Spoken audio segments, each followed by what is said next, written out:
Chapter 9. A Question of Color. That old nuisance of a Rachel Lynde was here again today, pestering me for a subscription towards buying a carpet for the vestry room, said Mr. Harrison wrathfully. I detest that woman more than anybody I know. She can put a whole sermon, text, comment, and application into 6 words and throw it at you like a brick. Anne, who was perched on the edge of the veranda, enjoying the charm of a mild west wind blowing across a newly plowed field on a gray November twilight, and piping a quaint little melody among the twisted firs below the garden, turned her dreamy face over her shoulder.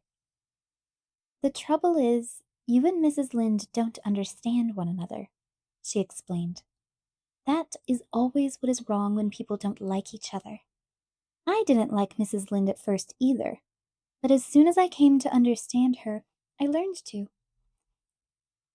Mrs. Lynde may be an acquired taste with some folks, but I don't keep on eating bananas because I was told I'd learn to like them if I did, growled Mr. Harrison. And as for understanding her, I understand that she is a confirmed busybody, and I told her so. Oh, that must have hurt her feelings very much, said Anne reproachfully. How could you say such a thing? I said some dreadful things to Mrs. Lynde long ago, but it was when I had lost my temper. I couldn't say them deliberately.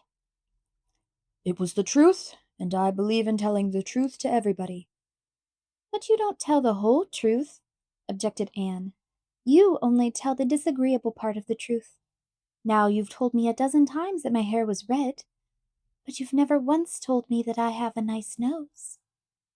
I dare say you know it without any telling, chuckled Mr. Harrison. I know I have red hair, too, although it's much darker than it used to be. There's no need of telling me that, either. Well, well, I'll try not to mention it again since you're so sensitive. You must excuse me, Anne. I've got a bit of a habit of being outspoken and folks mustn't mind it. But they can't help minding it, and I don't think it's any help that it's your habit. What would you think of a person who went about sticking pins and needles into people and saying, "Excuse me, you mustn't mind it. It's just a habit I've got." You'd think he was crazy, wouldn't you? And as for Mrs. Lynde being a busybody, perhaps she is. But did you tell her she had a very kind heart, and always helped the poor, and never said a word when Timothy Cotton stole a crock of butter out of her dairy, and told his wife he'd bought it from her? Mrs. Cotton cast it up to her the next time they met, that it tasted of turnips, and Mrs. Lynde just said she was sorry it had turned out so poorly. I suppose she has some good qualities, conceded Mr. Harrison grudgingly. Most folks have.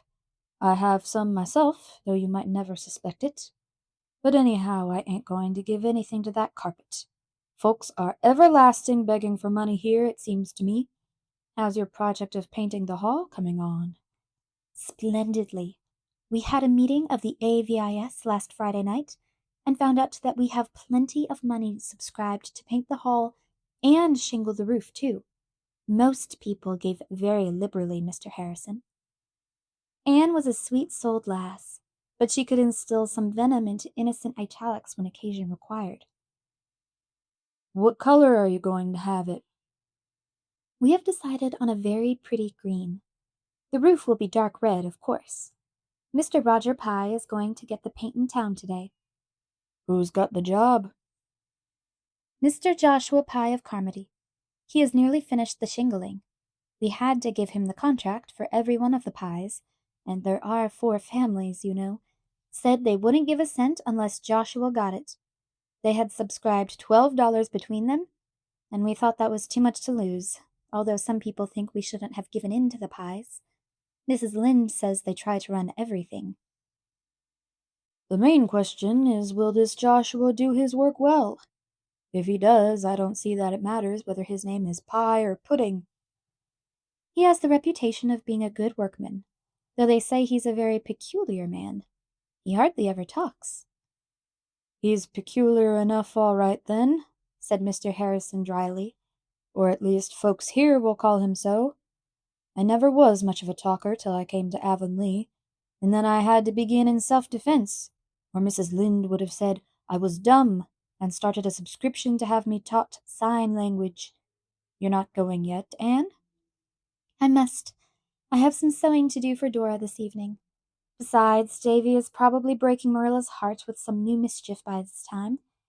This morning the first thing he said was, 'Where does the dark go, Anne? I want to know.' I told him it went round to the other side of the world, but after breakfast he declared it didn't, that it went down the well.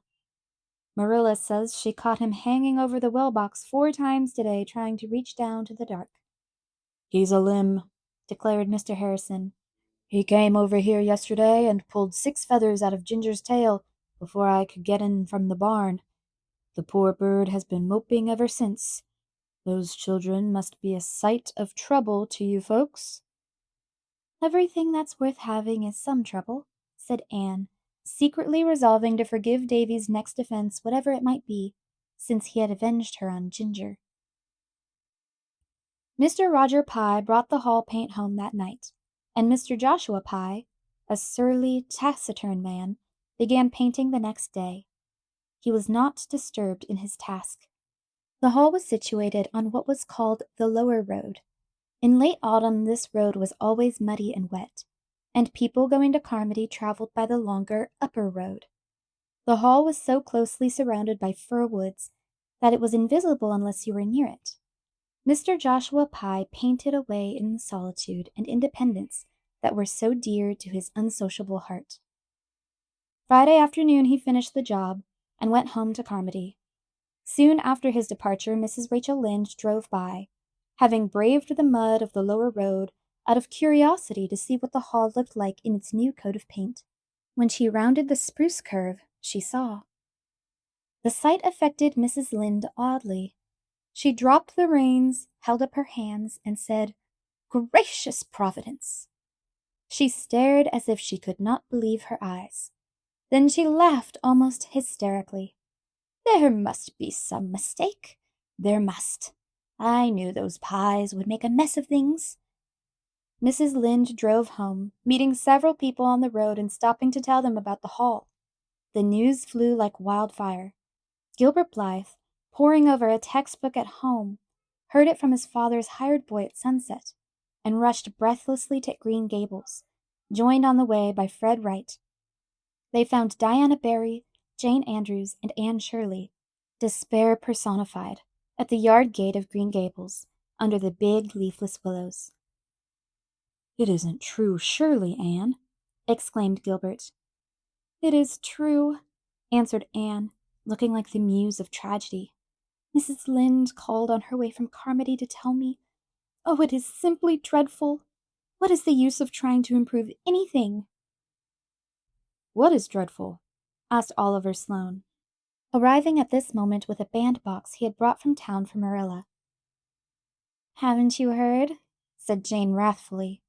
"Well, it's simply this. Joshua Pye has gone and painted the hall blue instead of green. A deep, brilliant blue, the shade they use for painting carts and wheelbarrows. And Mrs. Lynde says it is the most hideous color for a building, especially when combined with a red roof, that she ever saw or imagined. You could simply have knocked me down with a feather when I heard it.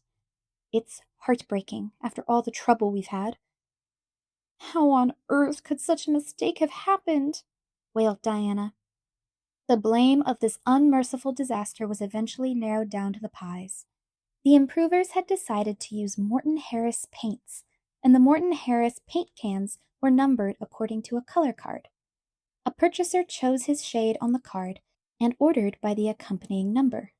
Number 147 was the shade of green desired, and when Mr. Roger Pye sent word to the improvers by his son John Andrew that he was going to town and would get their paint for them, the improvers told John Andrew to tell his father to get 147. John Andrew always averred that he did so, but Mr. Roger Pye as staunchly declared that John Andrew told him 157, and there the matter stands to this day. That night there was blank dismay in every Avonlea house where an improver lived. The gloom at Green Gables was so intense that it quenched even Davy. Anne wept and would not be comforted. I must cry, even if I am almost 17, Marilla, she sobbed. It is so mortifying, and it sounds the death knell of our society. We'll simply be laughed out of existence. In life, as in dreams, however, things often go by contraries. The Avonlea people did not laugh. They were too angry.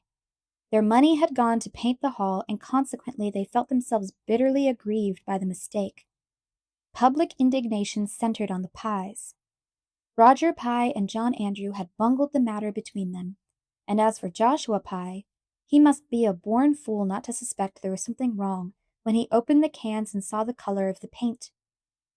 Joshua Pye, when thus animadverted upon, retorted that the Avonlea taste in colors was no business of his, whatever his private opinion might be, and he had been hired to paint the hall, not to talk about it, and he meant to have his money for it. The improvers paid him his money in bitterness of spirit, after consulting Mr. Peter Sloane, who was a magistrate. "You'll have to pay it," Peter told him. "You can't hold him responsible for the mistake, since he claims he was never told what the color was supposed to be, but just given the cans and told to go ahead. But it's a burning shame, and that hall certainly does look awful." The luckless improvers expected that Avonlea would be more prejudiced than ever against them, but instead, public sympathy veered around in their favor. People thought the eager, enthusiastic little band who had worked so hard for their object had been badly used. Mrs. Lynde told them to keep on and show the Pyes there really were people in the world who could do things without making a muddle of them.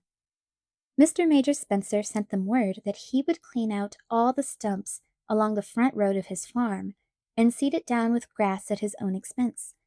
And Mrs. Hiram Sloane called at the school one day and beckoned Anne mysteriously out into the porch to tell her that if the society wanted to make a geranium bed at the crossroads in the spring, they needn't be afraid of her cow, for she would see that the marauding animal was kept within safe bounds.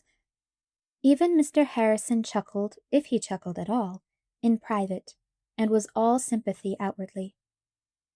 "Never mind, Anne. Most paints fade uglier every year, but that blue is as ugly as can be to begin with, so it's bound to fade prettier. And the roof is shingled and painted all right.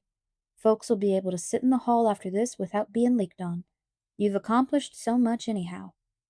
"But Avonlea's Blue Hall will be a byword in all the neighboring settlements from this time out," said Anne bitterly. And it must be confessed that it was.